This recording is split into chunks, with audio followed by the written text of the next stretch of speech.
ಎಲ್ಲರಿಗೂ ನಮಸ್ಕಾರ. ಕರ್ನಾಟಕ ಪ್ರದೇಶ ಕಾಂಗ್ರೆಸ್ ಸಮಿತಿಯ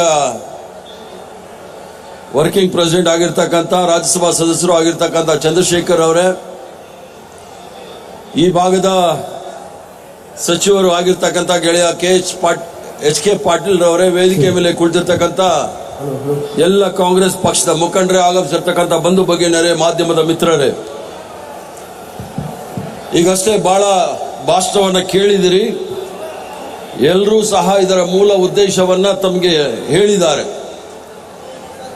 ಒಂದು ದೇಶದ ಸಂವಿಧಾನವನ್ನ ರಕ್ಷಣೆ ಮಾಡತಕ್ಕಂಥದ್ದು ಮತ್ತು ಬೆಲೆ ಏರಿಕೆಯ ನಿಯಂತ್ರಣದ ಸಂಪೂರ್ಣವಾಗಿ ವಿಫಲವಾಗಿರ್ತಕ್ಕಂಥ ನರೇಂದ್ರ ಮೋದಿಯವರ ಸರ್ಕಾರದ ವಿರುದ್ಧ ಎಲ್ಲರೂ ಸಹ ಭಾಷಣವನ್ನು ಮಾಡಿದ್ದಾರೆ.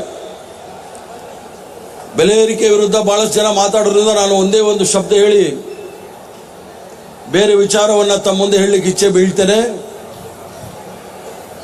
ಭಾರತೀಯ ಜನತಾ ಪಾರ್ಟಿ ಸರ್ಕಾರಕ್ಕೆ ಬಂದ ನಂತರ, ಕೇಂದ್ರದಲ್ಲಿ ಬಂದ ನಂತರ ಬಡವರ ಸಂಕಷ್ಟದ ಬಗ್ಗೆ ಯಾವತ್ತೂ ಸಹ ಚಿಂತನೆ ಮಾಡಿದವರಲ್ಲ. ಬಡವರ ಸಂಕಷ್ಟ ಅಂತ ಹೇಳಿದ್ರೆ ಬಡವರ ಹಸಿವು, ಬಡವರಿಗೆ ತಗಲ್ತಕ್ಕಂಥ ರೋಗ ರುಜಿನಗಳು, ಉದ್ಯೋಗ ಅವಕಾಶಗಳು, ಮಕ್ಕಳಿಗೆ ಶಿಕ್ಷಣದ ಬಗ್ಗೆ ಯಾವುದೇ ಕಾಳಜಿ ಇಲ್ಲದೆ ನಿರಂತರವಾಗಿ ಬಡವರ ಮೇಲೆ ಗದಾಪ್ರಹಾರ ಮಾಡ್ತಕ್ಕಂಥದ್ದು ನಾವು ಭಾರತೀಯ ಜನತಾ ಪಾರ್ಟಿಯ ಸರ್ಕಾರವನ್ನು ನೋಡಿದ್ದೀವಿ. ಎಲ್ಲ ಸಂದರ್ಭದಲ್ಲೂ ಸಹ ಬಡವರಿಗೆ ಎಷ್ಟು ಅನ್ಯಾಯ ಮಾಡಬೇಕು ಅಷ್ಟು ಅನ್ಯಾಯವನ್ನು ಮಾಡ್ಕೊಂಡು ಬಂದಿರತಕ್ಕಂಥ ಭಾರತೀಯ ಜನತಾ ಪಾರ್ಟಿಯು ಸರ್ಕಾರ ಮಾಡಲಿಕ್ಕೆ ಯೋಗ್ಯರಲ್ಲ ಅನ್ನೋದನ್ನ ಸಾಬೀತು ಮಾಡ್ತಾ ಇದ್ದಾರೆ. ಈಗಾಗಲೇ ಬಹಳಷ್ಟು ಜನ ನಾಯಕರು ಭಾರತೀಯ ಜನತಾ ಪಾರ್ಟಿಯ ಸರ್ಕಾರ, ಸೋನಿಯಾ ಗಾಂಧಿ ಅವರು ಮತ್ತು ಡಾಕ್ಟರ್ ಮನಮೋಹನ್ ಸಿಂಗ್ ಅವರ ಸರ್ಕಾರ ಯಾವ ರೀತಿ ಜನಪರ ಕಾಳಜಿ ಇಟ್ಕೊಂಡು ಜನಪರ ಕಾರ್ಯಕ್ರಮಗಳನ್ನು ಕೊಟ್ಟಿದ್ರು ಅನ್ನೋದನ್ನು ಸವಿಸ್ತಾರವಾಗಿ ಹೇಳಿದ್ದಾರೆ. ಇದರ ಮಧ್ಯೆ ಸಂವಿಧಾನದ ರಕ್ಷಣೆಯ ಬಗ್ಗೆ ನಾವೆಲ್ಲರೂ ಸಹ ಹೆಚ್ಚಿನ ಗಮನವನ್ನು ಕೊಡಬೇಕಾಗಿದೆ. ಸಂವಿಧಾನದ ರಚನಾ ಸಭೆಯ ಮೂಲಕ ಮೊದಲು ಅಧಿವೇಶನ 1947, ಆ ನಂತರ 1947 ನವೆಂಬರ್ ನಲ್ಲೂ ಸಹ ಸಂವಿಧಾನದ ಕರಡನ್ನ ಸಂಪೂರ್ಣವಾಗಿ ಚರ್ಚೆ ಮಾಡೋ ಸಂದರ್ಭದಲ್ಲಿ ಸುಮಾರು 166 ದಿವಸಗಳ ಕಾಲ ಸಾರ್ವಜನಿಕರ ಚರ್ಚೆಗೆ ಈ ಸಂವಿಧಾನದ ಕರಡನ್ನು ನಾವು ಇಟ್ಟಿದ್ವಿ. ಸಂವಿಧಾನದ ಕರಡು, ಸಂವಿಧಾನದ ರಚನೆ ಸ್ವತಂತ್ರ ಹೋರಾಟದ ನಡುವೆ ಬಂದಿರತಕ್ಕಂಥ ಪವಿತ್ರವಾದ ಗ್ರಂಥ ಅಂತ ಹೇಳಿದ್ರೆ ತಪ್ಪಾಗಲಾರದು. ಏನು ಭಾರತೀಯ ಜನತಾ ಪಾರ್ಟಿಯವರು ಸಂವಿಧಾನವನ್ನು ಬದಲಾವಣೆ ಮಾಡು ಅಂತ ಹೇಳ್ತಾ ಇರ್ತಾರೆ, ಆ ಬದಲಾವಣೆ ಯಾವುದು ಅಂತ ಹೇಳಿದ್ರೆ ನಾಗ್ಪುರಲ್ಲಿ ಕೂತ್ಕೊಂಡು ಕೇವಲ ಒಂದು ಜಾತಿಯವರು ಬರೆದಿರ್ತಕ್ಕಂಥ ಸಂವಿಧಾನ ಅಲ್ಲ. ಅವರು ಬರೆದಿರ್ತಕ್ಕಂಥದ್ದು ಮನುಸ್ಮೃತಿ ಮತ್ತು ಬಂಚ್ ಆಫ್ ಥಾಟ್ಸ್ ಅಂತ ಏನು ಬರೆದಿದ್ದಾರೆ ಅದು ಸಂವಿಧಾನ ಅಲ್ಲ. ಈ ಸಂವಿಧಾನ ಎಲ್ಲ ಧರ್ಮಕ್ಕೂ, ಎಲ್ಲ ಜಾತಿಗೂ, ಎಲ್ಲ ಭಾಷೆಗೂ ಸಂರಕ್ಷಣೆ ಕೊಟ್ಟಿರ್ತಕ್ಕಂಥ ಪವಿತ್ರವಾದ ಗ್ರಂಥ ಯಾವುದಾದ್ರೂ ಇದ್ರೆ ಬಾಬಾ ಸಾಹೇಬ್ ಭೀಮರಾವ್ ಅಂಬೇಡ್ಕರ್ ನೇತೃತ್ವದ ಸಂವಿಧಾನ ಅನ್ನೋದನ್ನ ತಮಗೆ ಬಹಳ ಸ್ಪಷ್ಟವಾಗಿ ಹೇಳಲಿಕ್ಕೆ ಇಚ್ಛೆ ಬೀಳ್ತೇನೆ. ಈ ಒಂದು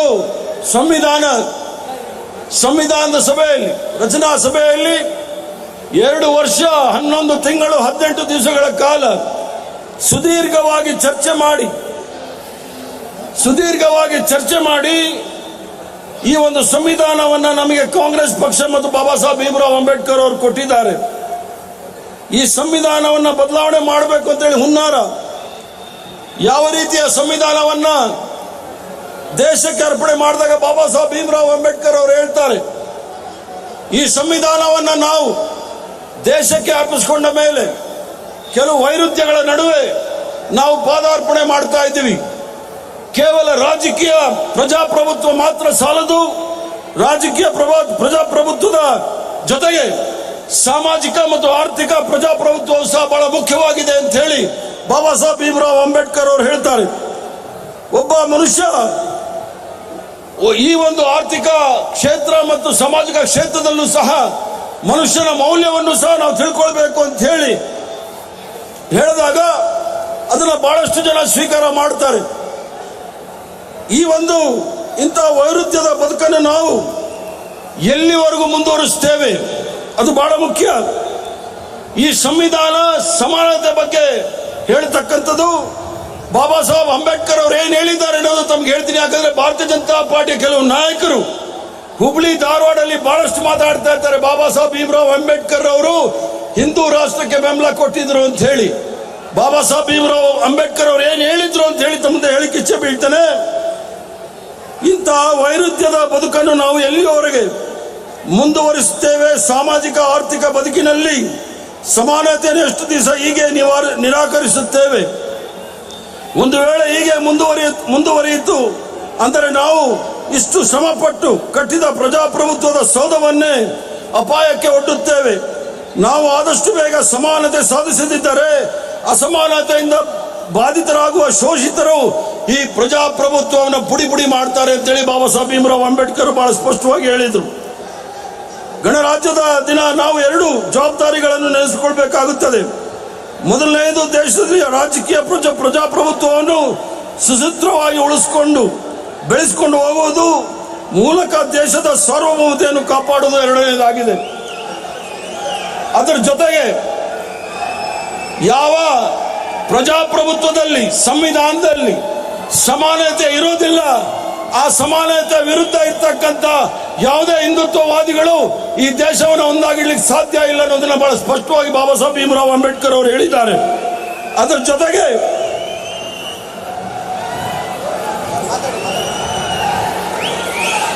ಪ್ರಜಾಪ್ರಭುತ್ವವನ್ನು ರಕ್ಷಿಸಲು ನಮಗೆ ದಾರಿಗಳಿಲ್ಲ.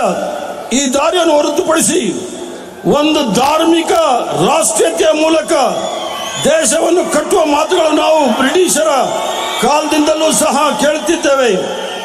ಈಗ ಹೇಳುವ ಜನ ದೇಶದಲ್ಲಿ ರಾಷ್ಟ್ರೀಯ ಭಾವನೆಗಳನ್ನು ಬಡಿದೆಬ್ಬಿಸಿ ಸ್ವಾತಂತ್ರ್ಯ ಚಳುವಳಿಯಲ್ಲಿ ಭಾಗವಹಿಸುವುದೇ ಇಲ್ಲ. ಅದಕ್ಕೋಸ್ಕರ ನಮ್ಮೆಲ್ಲರ ಅಚ್ಚುಮೆಚ್ಚಿನ ನಾಯಕರಾಗಿರ್ತಕ್ಕಂಥ ರಾಹುಲ್ ಗಾಂಧಿ ಅವರು ಸಮಾನತೆಯ ದೃಷ್ಟಿ